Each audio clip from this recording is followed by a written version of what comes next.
मिठड़े बाबल जो आह्वान कंदासीं।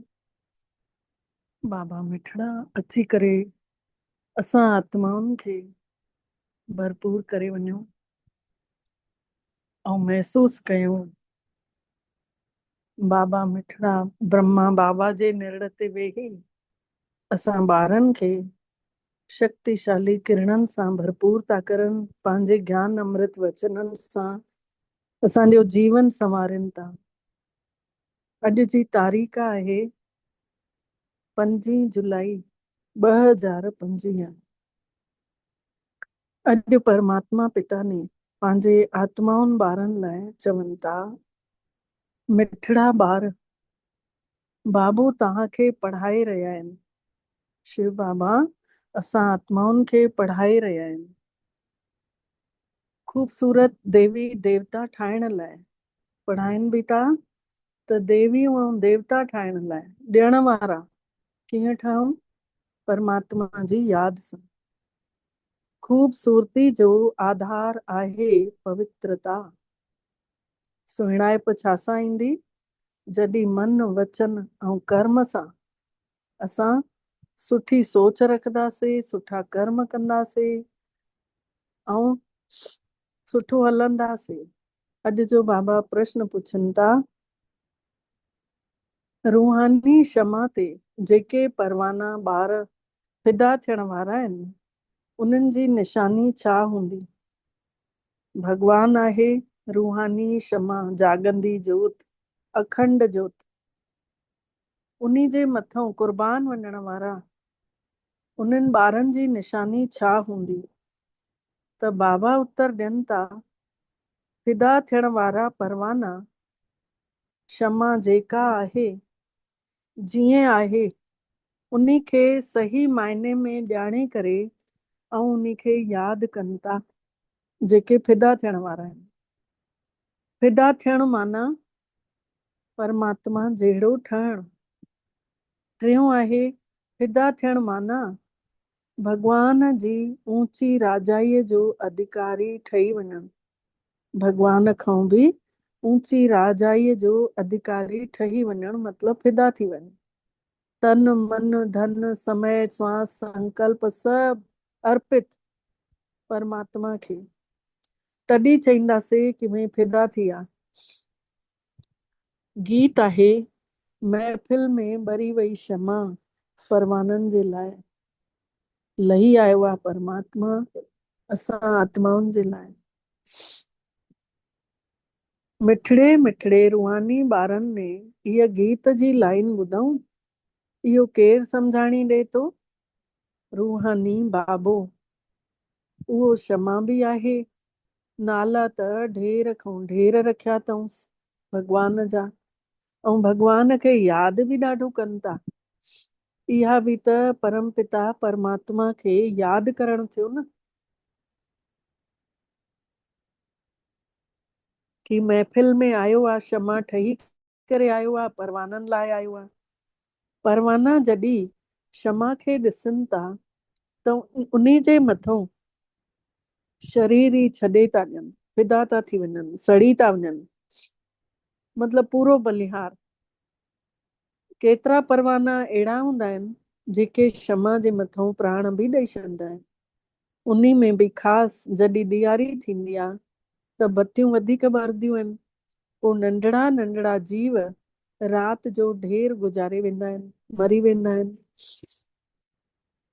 हाणे तव्हां ॿार ॼाणियो था, असांजो बाबो आहे सुप्रीम रूह। उन्ही खे हुसैन भी चवंदा आहिनि। उहो ॾाढो ख़ूबसूरत आहे, छोकी उहो हमेशह प्योर आहे। उन्ही जे मन में कंहिंजे प्रति बि मैल कोन्हे। आत्मा जॾहिं उहे ठही थी वञे पंहिंजे पीउ जीअं प्योर, त उन्ही जो शरीर बि प्योर नेचुरल मिले थो, सुहिणो मिले थो। शांति धाम में आत्माऊं पवित्र रहंदियूं आहिनि।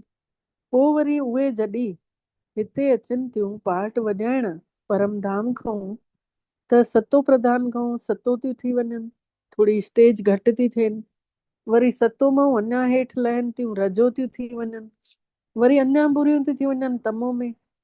पोइ सुहिणे खां श्याम आत्मा थी न, कारे खां अपवित्र थी वई। आत्मा जॾहिं प्योर आहे त उन्ही खे चईंदा आहिनि सोन जहिड़ी। उन्ही खे वरी शरीर बि अहिड़ो मिले थो, पोइ देवताउनि वारो शरीर मिले थो।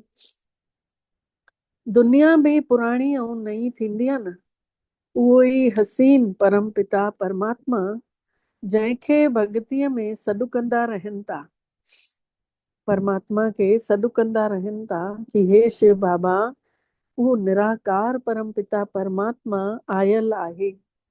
आत्माउनि खे अपवित्र खां पवित्र ठाहिण, प्योर ऐं हसीन ठाहिण।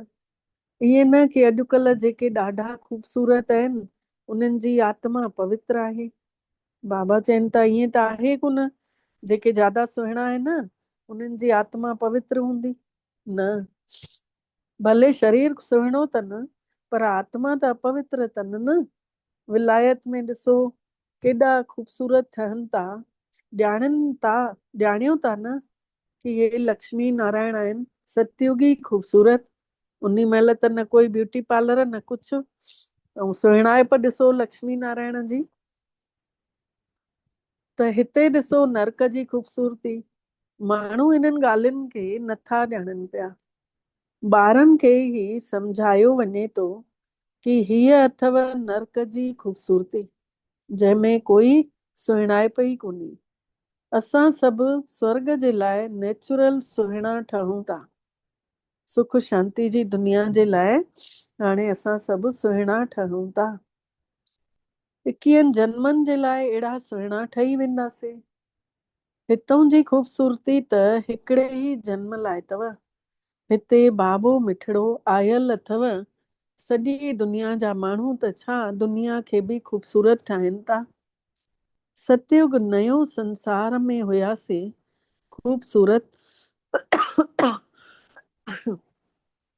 देवियूं देवता।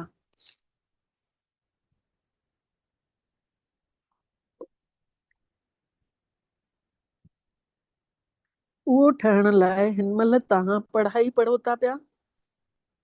परमात्मा खे क्षमा बि चवंदा आहिनि, पर आहे त परे ते परे रहण वारी आत्मा। जीअं तव्हांखे आत्मा चऊं था, उअं ई उन्हनि खे बि परे ते परे रहण वारी परम आत्मा चऊं था न। परमात्मा खे जीअं असांखे आत्मा चऊं था, चवनि था, तीअं ई परमात्मा खे बि चऊं था न, परे ते परे रहण वारी आत्मा आहे। त बाबा चवनि था तव्हां ॿार भगवान जी महिमा ॻायो था, गुण ॻायो था, पर बाबो वरी ॿारनि जो तो गुण ॻाए, तव्हांखे अहिड़ो ठाहेव थो जो माखों बि वधीक तव्हांजो पद ऊंचो थो थी वञेव। मां जीअं आहियां, जहिड़ो आहियां, जीअं मां पार्ट वॼायां थो, इहो ॿियो कोई नथो ॼाणे। हिन महिल तव्हां ॿार ॼाणियो था कीअं असां आत्माऊं पार्ट वॼाइण लाइ परम धाम खां हेठि अचूं था। असां शूद्र कुल में हुयासीं, वरी असां ब्राह्मण कुल में आया आहियूं। इहो बि तव्हांजो ई वर्ण अथव, ॿियो कंहिं धर्म वारे जे लाइ हे वर्ण ई कोन्हे। बाबा चवनि था तव्हां बि शूद्र कुल में हुयव, शरीरनि में फाथा पिया हुयव, आत्मा जो ज्ञान ई न हुयव। ऐं हाणे तव्हां बि ब्राह्मण कुल में अची आयो, त इहो बि तव्हांजो ई वर्ण आहे, पर ॿियनि धर्मनि वारनि खे इहो ब्राह्मण धर्म बि पतो कोन्हे। उन्हनि जा वर्ण इहे न हूंदा आहिनि, उन्हनि जो त हिकिड़ो ई वर्ण आहे। क्रिश्चियन ई हलंदा अचनि था। हा, उन्हनि में बि सतो रजो तमो में ईंदा था वञनि। बाक़ी हे वर्ण त तव्हांजे लाइ अथव। सृष्टिअ में सतो रजो तमो में अचे थी सृष्टि बि। हे सृष्टिअ जो चक्कर परमात्मा वेही सम्झाणी ॾियनि था। जेको शिव बाबा ज्ञान जो सागर आहे, पवित्रता जो सागर आहे, उहो पाण चवनि था कि मां ॿीहर जनम नथो वठां। भले शिवरात्रि बि मल्हाइनि था, पर माण्हुनि खे इहो पतो ई कोन्हे कि उहो कॾहिं था अचनि। उन्हनि जी जीवन कहानी खे बि नथा ॼाणनि। भॻवान चवनि था मां जेको आहियां, जीअं आहियां, मूं में छा पार्ट भरियल आहे, सृष्टि जो चक्कर कीअं घुमे थो इहो तव्हां ॿारनि खे मां हर 5000 सालनि खां पोइ सम्झाणी ॾियांव थो। तव्हां ॼाणियो था न, असां ॾाकण लहंदे लहंदे तमो प्रधान थी पिया हुयासीं। 84 जन्म बि तव्हां ई वठो था, ऐं आख़िरीअ में जेके अचनि था उन्हनि खे त सतो रजो तमो में अचिणो ई आहे। तव्हां तमो प्रधान ठहो था त सॼी दुनिया तमो प्रधान थी ठही वञेव। पोइ वरी तव्हांखे तमो प्रधान खां सतो प्रधान ज़रूरु ठहिणो आहे। इहो सृष्टिअ जो चक्कर घुमंदो रहे थो। हिन महिल आहे कलयुग, उन खां पोइ वरी सतयुग ईंदो। कलयुग जी उमिरि पूरी थी वई। बाबा चवनि था मुंहिंजे साधारण शरीर में हू बहू जीअं 5000 साल पहिरियों, इहो ब्रह्मा बाबा थो चए कि भई जीअं 5000 साल पहिरियों मां में प्रवेश कयो हुई, वरी सां हाणे तव्हां ॿारनि खे राजयोग सेखारण लाइ वरी प्रवेश कयो अथई। योग त अॼुकल्ह घणा ई आहिनि, कोई बैरिस्ट्री योग थो करे, कोई इंजीनियरिंग योग थो करे। बैरिस्ट्री पढ़ण लाइ बैरिस्टर सां ॿुधी लॻाइणी पवंदी आहे, ॿुद्धीअ जो योग। बैरिस्टर, असां बैरिस्टर ठहूं था त पढ़ाइण वारे खे यादि कनि था, जेके बि बैरिस्टर ठहनि था उन्हनि जो त पीउ अलॻि थियो न, गुरू बि धार थींदो, उन्हनि खे बि यादि कंदा। तॾहिं बि बैरिस्टर सां ॿुद्धीअ जी तार जुड़ियल हुजनि थी, आत्मा पढ़े थी, आत्मा ई शरीर सां जज ऐं बैरिस्टर ठहे थी। हिन महिल तव्हां ॿार आत्म अभिमानी ठहण जूं आदतां पंहिंजे अंदरि विझो था कि असां आत्मा आहियूं। इहा आदत तव्हां पंहिंजे अंदरि विझो था। 2500 साल देह अभिमानी हुयव, शरीर जे अभिमान में हुयव। हाणे परमात्मा चवनि था कि पंहिंजो पाण खे आत्मा महसूस कयो। आत्मा में ई पढ़ाईअ जूं आदतां पियल आहिनि। माण्हू जी आत्मा ई जज ठहे थी। हिन महिल असां संसार जा मालिक देवता ठहूं था। पढ़ाइण वारो आहे शिव बाबा परमात्मा, उहो ई ज्ञान जो सागर, शांती ऐं संपत्तिअ जो सागर आहे। इहो बि ॾेखारनि था सागर खां रतननि जूं थालियूं भरे भरे निकिरनि थियूं पयूं। इहे थी वयूं भक्तीअ जूं ॻाल्हियूं। मतिलबु ज्ञान जो सागर आहे परमात्मा। असां जंहिं महिल उन सां तार जुड़ियूं था त असांजे अंदरि बि उन जो ज्ञान, उन जा गुण भरिजंदो थो वञे। पर दुनिया वारे शास्त्रनि में लिखियो अथऊं कि थालियूं भरे भरे रतननि जूं कढियूं, भक्तीअ जूं ॻाल्हियूं। परमात्मा खे त रेफर करिणो पए थो न। भॻवान ई त अची देवताउनि खे बि ॾींदो, तॾहिं उहे पंहिंजे भगतनि खे ॾींदा। परमात्मा सम्झाइनि था, हे अथव अविनाशी ज्ञान जो रतन। हिननि ज्ञान रतननि सां तव्हां केॾा साहूकार था ठहो, केॾो धन ज्ञान जो वधेव थो। वरी हीरा जवाहरात बि तव्हांखे घणा ई मिलनव था। ज्ञान जा हिकु हिकु पॉइंट केॾो क़ीमती आहे जो जीवन थो ठही वञे। हे हिकु हिकु रतन लखनि रुपयनि जो आहे जेको तव्हांखे धनवान थो ठाहेव। तव्हां ॼाणियो था भारत ई पवित्र संसार हुयो ऐं उन में पवित्र देवताऊं रहंदा हुया। पवित्र संसार हुयो ऐं पवित्र संसार में ई देवताऊं रहंदा हुया।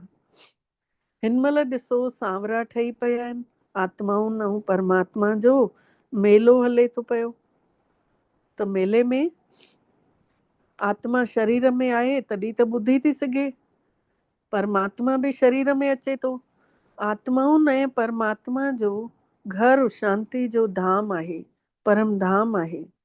आत्मा ऐं परमात्मा जो घर शांति धाम आहे। उते चुरपुर कुछ बि कान्हे। परम धाम में कोई चुरपुर कान्हे। हिते परमात्मा पिता अची करे ॿारनि सां मिलनि था, शरीर सहित मिलनि था। उते त घर अथव, उते त परम धाम में त तव्हां आरामी था थियो, वेहो था, आराम था कयो, पंहिंजो घर गुरूअ जो दर। हिन महिल तव्हां ॿार पुरुषोत्तम संगम युग ते आहियो। बाक़ी दुनिया कलयुग में अथव। भॻवान में ई सम्झाणी ॾियनि था। भॻतीअ में ॾिसो ख़र्चु केॾो कनि था, चित्र बि घणा ई ठाहिनि था, वॾा वॾा मंदिर बि ठाहिनि था। न त श्री कृष्ण जो चित्र घर में बि त रखी सघंदा आहिनि, रखी करे रखी था सघनि, लेकिन ॾाढा सस्ता चित्र हूंदा आहिनि। पोइ वरी एतिरो परे परे मंदरनि में छो था वञनि? चित्र बाबा चवनि था घर में बि रखजनि था, पोइ एॾो परे परे मंदरनि में छो था वञनि? हे अथव भॻतीअ जो रस्तो। सतयुग में इहे मंदर कुझु हूंदा कोन्हनि, उते अथव ई सभु पूजनीय, सभु पूजण लाइक़। सतयुग में, सतयुग माने सच्चाईअ जो समय, आत्म स्वरूप। कलयुग में आहे पुजारी। तव्हां हिन महिल संगम ते पूज्य देवता ठहो था, हिन महिल तव्हां ब्राह्मण ठहिया आहियो। हिन महिल तव्हांजो हे आख़िरी पुरुषार्थी शरीर ॾाढो कीमती अथव। आत्मा महिनत थी करे हिन महिल, इहो शरीर ॾाढो कीमती अथव। इन में तव्हां ॾाढी कमाई करे सघंदा आहियो। परमात्मा सां गॾु तव्हां खाओ पीओ था, पुकारियो बि उन्ही खे ई था। ईअं न चओ था, बाबा चवनि था ईअं न चओ था कि श्री कृष्ण सां गॾु खाऊं, यादि त परमात्मा खे था कयो न। चओ था न, तुम मात पिता हम बालक तेरे। त ॿार त हमेशह पीउ सां गॾु खेॾंदा रहंदा आहिनि। श्री कृष्ण जा त असां सभु ॿार आहियूं, ईअं कॾहिं न चवंदव तव्हां। सभु आत्माऊं परमात्मा जा ॿार आहियूं। आत्मा शरीर सां चवे थी कि परमात्मा खे कि तव्हां ईंदव त असां तव्हां सां खेॾंदासीं, तव्हां सां खाईंदासीं, सभु कुझु कंदासीं। तव्हां चओ ई था पीउ ऐं ॾाॾो, बाप दादा, त सम्झो जीअं घर थी वियो पंहिंजो। पीउ ॾाॾो ऐं ॿार। हे ब्रह्मा अथव बेहद जो रचण वारो, सभिनी आत्माउनि खे ज्ञान ॿुधाए पंहिंजो करण वारो। परमात्मा इन्ही में अची करे सभिनी खे गोद वठनि था। इन्ही खे चवनि था ब्रह्मा बाबा खे कि तव्हां मुंहिंजा आहियो। इहो आहे मुख वंशावली। इन्ही जे मुख मां ज्ञान ॿुधी ॿुधी सभु पैदा था थी न वञनि ज्ञानी आत्माऊं। जीअं जाइफ़ां खे गोद वठंदा आहिनि, विहांउ कंदा आहिनि, पोइ उन्ही जा ॿार थींदा आहिनि। चवंदा आहिनि पोइ त तूं मुंहिंजी आई। पोइ वरी उन्ही जे कोख मां ॿार पैदा थींदा आहिनि, त इहा रस्म काॾों हली? बाबा चवनि था मां हिन खे गोद वरितो आहे न, ब्रह्मा बाबा खे। हिन खां ई तव्हांखे बि गोद वठांव थो, ज्ञान ॿुधाए तव्हां मुंहिंजा ई ॿार आहियो। परमात्मा चए थो, पर हे त आहे मर्द। ब्रह्मा बाबा त मर्द जो शरीर आहे। तव्हां हिन महिल संभालण जे लाइ, तव्हां सभिनी खे संभालण लाइ पोइ वरी सरस्वती खे बि गोद वरितो अथई। मतलब जेका मम्मा आहे ओम राधे, मम्मा खे ब्रह्मा बाबा ने पंहिंजो कईं ज्ञान ॿुधाए, पोइ उन्हीअ खे निमित्त ठाहे कन्याउनि ऐं माताउनि जे लाइ उन्ही खे रखे। उन्ही खे पोइ माउ जो टाइटल मिलियो, सरस्वती नदी चवंदा आहिनि न। हीअ नदी माउ थी वई, परमात्मा पिता सागर थी वियो। इहो बि सागर खां निकितल आहे, ब्रह्मापुत्र नदी, मतलब ब्रह्मा बाबा। ऐं नदी ऐं सागर जो ॾाढो वॾो मेलो लॻंदो आहे न कलकत्ते में, ब्रह्मपुत्र नदी ऐं सागर जो। मतलब ब्रह्मा बाबा ने जंहिंमहिल परमात्मा सां योग लॻायईं, तार जोड़ियईं, त पोइ ब्रह्मपुत्र नदी ऐं सागर जो मेलो लॻो। अहिड़ो मेलो काथे हूंदो ई कान्हे। उहो ॾेखारंदा आहिनि नदियुनि जो मेलो, हे आहे आत्माउनि ऐं परमात्मा जो मेलो। उहो बि जॾहिं शरीर में अचनि था तॾहिं मेलो लॻे थो। शिव बाबा चवनि था मां हुसैन आहियां, मां हिन में हर 5000 सालनि में अचां थो। इहो ड्रामे में फिक्स आहे। तव्हांजी ॿुद्धीअ में सॼी सृष्टिअ जो चक्कर अथव। हिन जी उमिरि 5000 साल आहे। हिन बेहद जी पिक्चर खां हद जूं पिक्चरां ठाहिनि था। हिन बेहद जी पिक्चर सां हद जूं पिक्चरां ठाहिनि था। मतलब आहिनि सभु हिते देहधारी आत्माऊं। उन्ही मों ई माण्हू रोल वठनि था न। कोई हीरो हीरोइन थो ठहे, कोई विलेन थो ठहे। त बाबा चवनि था जेको बीतजी वियो समय, उहो वरी हाणे प्रेजेंट हलंदो थो हले। ऐं जेको अॼु जो ॾींहुं बीतजो उहो वरी फ्यूचर ठहंदो। प्रेजेंट वरी फ्यूचर ठहे थो, जंहिंखे वरी पास्ट बि चयो वेंबो आहे। मतलब पुराणो ॾींहुं थी वियो उहो। जेको अॼु जो ॾींहुं आहे गुज़री वेंदो, पुराणो ॾींहुं बि चवराइजंदो, ऐं अॻिते अचण वारे में उहो भविष्य चवराइजंदो। इहो गोल चक्कर ईअं घुमंदो रहे थो। ॾिसो पास्ट थियण में केतिरो समय लॻी वियो। नए संसार में अची केतिरो समय थियो? 5000 साल थिया। तव्हां हिन महिल हर हिकु आत्मा सुदर्शन चक्रधारी आहियो। स्व जो दर्शन कयो था। आत्मा जेका आहे पंहिंजो पाण खे चेक थी करे। तव्हां सम्झायो था कि असां पहिरियों ब्राह्मण हुयासीं, पोइ देवता ठहूं था भॻवान खे यादि करे करे। तव्हां ॿारनि खे हिन महिल परमात्मा खां शांतीअ जे संसार जो ऐं सुखनि जे संसार जो प्रॉपर्टी मिलेव थी वरसो। भगवान अची करे 3 धर्म इकट्ठा स्थापन करे थो, बाक़ी सभिनि जो विनाश थो कराए छॾे। मोटी वठी हलण वारो तव्हांखे सचो सतगुरु परमात्मा मिलियो अथव। सॾु बि कयो था कि असांखे सदगतीअ में वठी हल।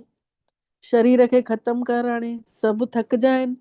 सभु चवनि था कि भई जान छूटे, जल्दी वठी वञे भॻवान त असांजा कर्म कटजनि। त अहिड़ो तरीक़ो ॿुधायो जो असां शरीर छॾे शांति धाम में हली वञूं। गुरूअ वटि त माण्हू इन करे ई वेंदा आहिनि, पर उहे गुरू त शरीर छॾाए गॾु त नथा वठी हलनि। पर पतित पावन परम पिता परमात्मा त हिकु ई आहे। उहो जॾहिं अचनि था त पवित्र ज़रूर ठहिणो पए। भगवान खे चइबो आहे कालनि जो काल महाकाल। सभिनी जा शरीर छॾाए करे गॾु वठी थो हले। हे आहे सुप्रीम गाइड सभिनी आत्माउनि खे मोटी वठी हलण लाइ। हे किनो शरीर आहे, हिन जे बंधननि खां छुटण था चाहियूं। काथे शरीर छुटजे त बंधन कटजनि। हिन महिल तव्हांखे हिननि सभिनी आसुरी बंधननि खां छॾाए करे सुख जे दैवी संबंधनि में वठी था हलनि। तव्हां ॼाणियो था असां सुखनि जे संसार में ईंदासीं शांतिधाम थींदे हुए, पोइ वरी दुखनि जे संसार में कीअं था अचो इहो बि तव्हां ॼाणियो था। रावण जे वस था थी वञो। भगवान अचनि था श्याम खां सुंदर ठाहिण। आत्मा जेका सांवरी थी वई आहे उनखे सुहिणी ठाहिण अचनि था। परमात्मा चवनि था मां तव्हांजो आज्ञाकारी सचो पिता आहियां। पीउ हमेशह ॿारनि जी आज्ञा ते हलंदो आहे न। सेवा बि ॾाढो कंदो आहे। ख़र्च करे पढ़ाई लिखाए धन दौलत बि ॿारनि खे ॾेई पाण वञी संतनि जो संग कंदो आहे। पीउ पंहिंजे पाण खां बि ऊचो ॿारनि खे ठाहींदो आहे। हे परमात्मा बि चए थो मां तव्हांखे डबल मालिक थो ठाहियांव। तव्हां विश्व जा बि मालिक त ब्रह्मांड जा बि मालिक ठहो था। तव्हांजी पूजा बि डबल थी थिएव। आत्माउनि जी बि पूजा थींदी आहे, देवताउनि जी बि पूजा थींदी आहे। पर परमात्मा जी त शिवलिंग जे रूप जी ही छड़ो पूजा थींदी आहे। मां त राजाउनि जो राजा नथो ठहां। ॾिसो तव्हांजी केतिरी सेवा कयांव थो। अहिड़े पीउ खे तव्हां विसरी था वञो। हे आत्मा पंहिंजे पाण खे आत्मा सम्झी मूंखे यादि कयो त तव्हांजा पाप कर्म ख़तम थींदव। तव्हां कंहिं वटि आया आहियो? पहिरियों पीउ वटि, पोइ ॾाॾे वटि। हिन महिल पीउ जेको वॾे खां वॾो पिता, छोकी ॾाढियूं बिरादरियूं ठहंदियूं आहिनि न। शिव बाबा जो त कोई बि पीउ कोन्हे। पीउ कोई आहे छा शिव परमात्मा जो? कंहिंखे बि न चवंदासीं। हर ॻाल्हि में तव्हांखे ऊचो था ठाहिनि। अहिड़ो बाबो मिले थो जो वरी असां उनखे छो था विसरूं। विसरदासीं अगरि त पवित्र कीअं ठही सघंदासीं। परमात्मा पवित्र ठहिण जो तरीक़ो ॿुधाइनि था। हिन यादि सां ई खाद निकिरंदव। भगवान चवनि था मुंहिंजा मिठा मिठा लाडला ॿार, शरीर जो अभिमान छॾे पंहिंजो पाण खे आत्मा महसूस कयो। पवित्र बि ठहिणो अथव। काम विकार शत्रु अथव। हे हिकु जन्म मुंहिंजे ख़ातिर पवित्र ठहो। शरीर जो पीउ बि चवंदो आहे न कोई बि गंदो कमु न कयो। मुंहिंजी ॾाड़ीअ जी लॼ रखो। हे परमात्मा बि चवनि था मां तव्हां ॿारनि खे पवित्र ठाहिण आयो आहियां। हाणे कारो मुंहुं न कयो, न त मुंहिंजी इज़त ई विञाए छॾींदव। भगवान थो चए सभु ब्राह्मणनि जी ऐं भगवान जी बि इज़त विञाईंदव। लिखनि था बाबा असां त किरी पियासीं, कारो मुंहुं करे छॾियोसीं। बाबा चवनि था मां तव्हांखे केॾो सुहिणो ठाहिण अचांव थो, तव्हां वरी कारो मुंहुं छो था कयो? तव्हां हमेशह सुहिणो ठहिण जी महिनत कयो न। अच्छा, मिठड़े मिठड़े सिकी लधे ॿारनि प्रति माउ पीउ जो यादि प्यार ऐं गुड मॉर्निंग। रूहानी बाबल जी रूहानी ॿारनि खे नमस्ते, ऐं रूहानी ॿारनि जी बि रूहानी मिठड़े बाबल खे दिलि जो यादि प्यार गुड मॉर्निंग ऐं नमस्ते मिठड़ा बाबल नमस्ते। शुक्राना बाबा, तव्हांजा बारंबार दिलि सां शुक्राना जे तव्हां असांखे पंहिंजो कयव ऐं असां सभिनि जो पदमा पदम भाग्य जाॻायूं। सार आहे पहिरियों, हे आख़िरी शरीर, इन में महिनत करणी आहे, हे ॾाढो क़ीमती आहे। आत्मा खे सची कमाई ॾाढी जमा करणी आहे। परमात्मा सां गॾु खाईंदे पीअंदे उथंदे वेहंदे सभु संबंध अनुभव कयूं। तूं ही मुंहिंजो माता, तूं ही मुंहिंजो पिता, तूं ही साथी, तूं ही सहारो, सभु कुझु तूं ही दोस्त बि तूं ही। ॿियो आहे कोई बि अहिड़ो कर्म न करिणो आहे जंहिंसां भॻवान जी इज़त वञे, जंहिंसां परिवार जी इज़त वञे। पंहिंजो पाण खे आत्मा सम्झी पूरो पवित्र रहणो आहे। यादि सां पुराणी मर कढंदे वञणो आहे। यादि कंदे कंदे पुराणी महल कढंदे वञो। वरदान आहे, महसूस कंदासीं भॻवान जो असांजे अखियुनि जे साम्हूं अचणु, असांजे मथे ते हथ रखी करे किरणनि सां भरपूर करनि था, वरदान ॾियनि था। इहो वरदान असां पंहिंजे जीवन में आणींदासीं। ॿुधण सां गॾु गॾु स्वरूप ठही मन जे मनोरंजन सां हमेशह शक्तिशाली आत्मा ठहो। ॿुधण सां गॾु गॾु उन शइ जो स्वरूप ठही ॾेखारियूं भॻवान खे। त रोज़ मन में जेके पंहिंजे लाइ वीचार अचनि था या ॿियनि जे लाइ, त उन खे उमंग उत्साह जा वीचार आणियो। पंहिंजो पाण खे बि उन ई सोच में स्वरूप ठही ॾेखारियो उमंग उत्साह जो, ऐं ॿियनि जी बि सेवा में लॻायो इहो संकल्प, त पंहिंजो जीवन बि हमेशह जे लाइ उमंग उत्साह वारो थी वेंदो ऐं ॿियनि खे बि उमंग उत्साह ॾेवारण वारा निमित ठही वेंदासीं। त जीअं मनोरंजन जो प्रोग्राम थींदो आहे न, ईअं रोज़ मन जा मनोरंजन प्रोग्राम ठाहियो। जेको ॿुधो था उन खे जीवन में आणियो, त आणींदव त शक्तिशाली ठही वेंदव। स्लोगन आहे, ॿिए खे मटिजण खां पहिरियों पंहिंजो पाण खे मटे छॾियो। इहा ई समझदारी अथव। ॿिए खे मटिजण खां पहिरियों ॿिए खे न चऊं की हे नथो मटिजे, पहिरियों पंहिंजे पाण खे मटियूं, पोइ इहा ई समझदारी चवराइजंदी। अच्छा, ओम शांति।